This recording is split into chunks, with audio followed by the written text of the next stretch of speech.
अभियान चलाया, जैसे कहने के लिए योग के माध्यम से दुनिया के 200 से ज्यादा देशों में आज योग हो रहा है। वो सारी मुस्लिम कंट्री, ईसाई कंट्री, कोई धर्म का व्यक्ति हो, कोई जाति का हो, कहाँ आसमान में कोई अंतरिक्ष में यात्री है तो वहां योग कर रहा है, कोई पानी में बड़े बड़े जहाज पे घूम रहा तो वहां योग कर रहा है, कोई अपने गांव मोहल्ले, किसी कस्बे, किसी शहर, बड़े सी बड़ी जगह, छोटे छोटे स्थान पर एक साथ योग का यज्ञ में अपनी आहुति दे रहे हैं। 20,000 से ज्यादा स्थान पर तो अकेले मध्य प्रदेश ने योग करके दिखाया है।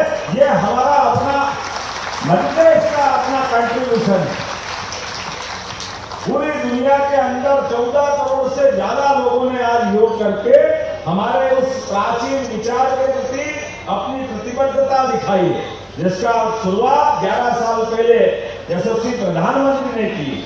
और एक के साथ एक और महत्व की चीज कि आज 21 जून, आज अर्थात ये केवल योग के माध्यम से व्यक्ति जोड़ने का जो अभियान है, वसुधैव कुटुंबकम का मतलब इससे समझ में आता है। लेकिन उससे आगे बढ़कर के हमारी प्रकृति के अंदर के ऐसे सभी रहस्य जिनको हम विज्ञान के साथ जोड़कर आज के समय में भी वो अपनी सारी कसौटी पे कसे जाने की सारी परीक्षा देने को तैयार है। और वो अपने आप में संकेत देते हैं कि ये जो हमारी परमात्मा ने लीला रची है, ये जो प्रकृति बनाई है, इसका अपने आप में एक साइंस है। उस साइंस के आधार पर कई सारे विदेश के वैज्ञानिकों ने आधुनिक समय में 18वीं शताब्दी, 19वीं शताब्दी, 20वीं शताब्दी, लगभग 300 साल से केवल पश्चिमी ज्ञान को श्रेष्ठता देने का काम किया। काल के प्रवाह में हम थोड़े गुलाम थे तो हमारी बात को वो मजाक में लेते थे, लेकिन धीरे धीरे करके एक एक करके वो सारी बातें सिद्ध होती जा रही, जिस आधार पर हमारी भारतीय संस्कृति की पताका एवरेस्ट से भी ऊंचे स्तर पे लहरा रही है। हमें इस बात का सौभाग्य है। कोविड के समय नमस्कार का क्या महत्व होता है हमको बताने की जरूरत नहीं है, दुनिया ने स्वीकार किया था हमारे सबके सामने। ये हमारा अपना इतिहास बना। दुनिया के सारे राष्ट्राध्यक्ष, प्रधानमंत्री दुनिया भर में नमस्कार हाथ मिलाने से ज्यादा महत्व का होता है। इसको बताने की जरूरत नहीं, जान के लाले पड़े, अपने आप सबको समझ में आ गई कि हाँ ये क्या होता है।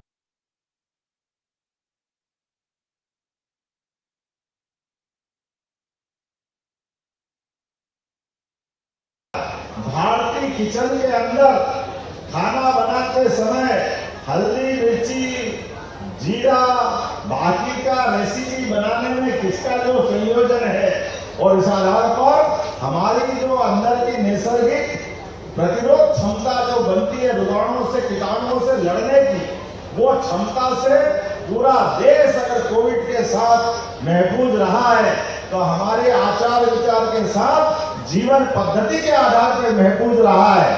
वो दिन है कि आज का दिन है। लगातार एक के बाद एक सभी क्षेत्रों में भारत के माध्यम से मैं विज्ञान भारती को बधाई देना चाहता हूँ। जोरदार अभिनंदन करें हमारे विज्ञान भारती के माननीय संगठन मंत्री, माननीय अध्यक्ष जी। और ये हमारी विरासत से, विकास के मामले में कभी पहले भारत सरकार के साथ जोड़ करके कभी हम ये बात कहें कि हमारे पुराने ज्ञान को भी देख लो, प्राचीन विज्ञान को भी समझ लो, तो वो कहते थे नहीं क्या जरूरत है, इसकी कोई महत्ता नहीं, इसकी कोई आवश्यकता नहीं। देखो धीरे धीरे करके वो सारी बातें पुनर्स्थापित होती जा रही।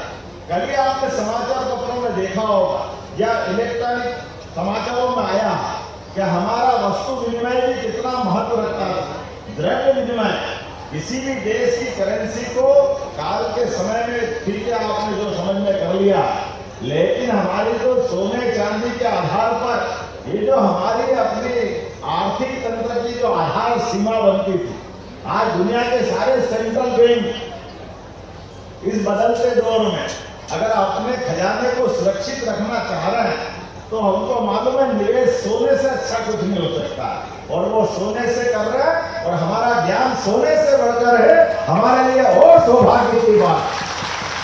इस ज्ञान को संभालने की जरूरत, इस विज्ञान को समझने की जरूरत, और हमारा विज्ञान किसी व्यक्ति के भले के लिए नहीं, ये समष्टि के, सृष्टि के, प्रकृति के भले के लिए। इसलिए हम इसको बांटने में विश्वास करते हैं, इसको छिपाने में विश्वास नहीं करते, इसको सरलता के साथ समाज के सामने लाने में विश्वास करते हैं। इसीलिए छोटे छोटे सिद्धांत, छोटी छोटी बातें आज हमने आकर के यहाँ सबने आंखों से देखा होगा कि सूर्य अपनी गति से चलता है, और गति कैसी होना चाहिए, उस गति को देखने के लिए आंख मिला के सूर्य को तो देख नहीं सकते, लेकिन वो प्राचीन काल से हमने पृथ्वी को एक अपने गोले के रूप में बना लिया, एक लकड़ी गाड़ दी जिसको शंकु यंत्र के नाते से बोल दें, और उसकी छाया से सूर्य की गति कैसे निकाल सकते हैं, ये अपने सामने उदाहरण। कुल 3 लाइनें यहाँ इसी रोगला, और तीनों लाइन में हमारे पूरे साल का समय का हिसाब आ गया। इतना आश्चर्य होता है, जब सबसे बड़ा दिन है तो सुबह सूर्योदय के साथ उस शंकु यंत्र रूपी डंडी में, स्टिक में जो छाया बन रही है, वो दिन भर मकर संक्रांति के समान, आज कर्क संक्रांति, साल में 2 बार संक्रांति होती है, उस संक्रांति के दिन भर छाया चलेगी, कोई छाया गायब नहीं जा सकती। इससे आगे को जब दिन और रात बराबर रहेंगे तो दिन भर उस पे छाया के ऊपर आप अंदाज लगा लो कि आज दिन और रात बराबर है। और जब सबसे बड़ी रात होगी, सबसे छोटा दिन होगा 22 दिसंबर को, तो यहाँ डोंगला के अंदर वो चीज दिखाई देगी। लेकिन ये और आनंद की बात, अगर सहज आंखों से देखोगे तो ये उज्जैन में भी दिखाई देगा और डोंगला में भी दिखाई देगा। दोनों में थोड़ा अंतर है, बहुत बारीक अंतर, लेकिन हमारे वैज्ञानिक ऋषि मुनियों ने छोटी छोटी बात को भी गंभीरता से लेना शुरू किया। उन्होंने कहा कि ये जो पुराना 5000 साल पुराना वो महत्व का केंद्र था उज्जैन, लेकिन अब ये खसक के डोंगला आया, और ये जैसे एक मंदिर के अंदर घंटे के अंदर घंटा बजाते हुए वो जो उसका दोलन होता है, उस दोलन की गति से ये समय आगे पीछे जाता है। इसलिए वो प्रारंभ में वो था, लेकिन अब ये खसक के यहाँ आया, और अभी तो उस पॉइंट को खोजना है कि आगे कहाँ तक जाएगा, और ऐसा माना जाता है कि वापस ये उसी स्थान पर आएगा। और आने जाने की गति भी कितनी है, एक दोलन इधर से इधर जाने के लिए इसकी गति है 27,500 साल। आप अंदाज लगा लो, कभी जिंदा में तो मिलेंगे दूसरी बार में। 27,500 साल एक पॉइंट से दूसरे पॉइंट पे जाने का महत्व। और आपने भगवान कृष्ण के काल को स्मरण किया होगा, ये और महत्व का भी महत्व है कि ये भगवान कृष्ण जब उज्जैन में शिक्षा ग्रहण करने आए, तो कई बार हम जाने अनजाने सांदीपनि आश्रम से लकड़ी ले रहे, यहाँ नारायण आए, आप अंदाज लगाना, तो जीपीएस सेंटर आ गया, डोंगला और नारायण बिल्कुल एक सीध में है। तो ये जब पृथ्वी की सूर्य रेखा की बात करेंगे, कर्क रेखा की बात करेंगे, तो पृथ्वी के अनुपात में कोई डिस्टेंस ये दूर नहीं दिखती है, हमारे हिसाब से थोड़ी दूर दिखती है, लेकिन वो जो डोंगला का महत्व है वो ही नारायण का महत्व। और भगवान कृष्ण अपने मित्र सुदामा के साथ उज्जैन से चल करके वो यहाँ इस स्थान पर इसी पॉइंट को खोजने आए थे। आमतौर पे भगवान कृष्ण और बलराम ने कभी साथ नहीं छोड़ा, हमेशा वो साथ रहे। लेकिन ये भी रिसर्च करने के लिए वैज्ञानिकों के खाते में डालता हूँ, एकमात्र जगह है जहां वो बलराम को नहीं लाए, वो अपने मित्र सुदामा के साथ आए। अब सुदामा के साथ आने का मतलब उनको जिनको रुचि सूर्य सिद्धांत को समझने की है वो ही यहाँ आएंगे। अब बलराम भगवान हमारे अपने हल्लर, उनकी अपनी पहलवानी की जो आदत है, उनकी रुचि होगी नहीं होगी मुझे मालूम नहीं, लेकिन कृष्ण भगवान ने आकर के सुदामा के साथ रात गुजार करके उस पॉइंट को खोजने का प्रयास किया जिसके कारण से उज्जैन की महत्ता दुनिया में कालगणना की महत्ता पुनर्स्थापित होना चाहिए। इसलिए वो जो लकड़ियों से, क्योंकि ये कॉमन रूप से बात ध्यान में आई, इस स्थान को भी खोजा गया। तो उस समय तो आधुनिक यंत्र नहीं थे, उस समय कोई जीपीएस नहीं बना था, लेकिन उस समय भी लकड़ियों से खोज करके 10 गांव के आसपास हर साल 21 जून और 22 दिसंबर पर हजारों लोगों को लगाकर इस पॉइंट को खोजने का काम किया था। और ये कहानी भगवान कृष्ण से भी मिलती है। वहां भी लकड़ियों का एक ढेर लगा हुआ, उस लकड़ियों के आधार पर वो सूर्य की छाया से हो सकता उन्होंने वो स्थान खोजा, वो एक ही सिद्ध में। तो मान के चलते हैं आज ये उज्जैन से दूर नहीं, लेकिन भगवान कृष्ण भी खगोल विज्ञान की दृष्टि से इस काल के सेंटर को खोजने आए थे। तो भगवान के कई रूप हम देखते हैं, माखन से जोड़ते हैं, कंस से मारने की घटना देखते हैं, उनके मुखारविंद से गीता की बात सुनते हैं, लेकिन भगवान का वैज्ञानिक स्वरूप भी हो सकता है।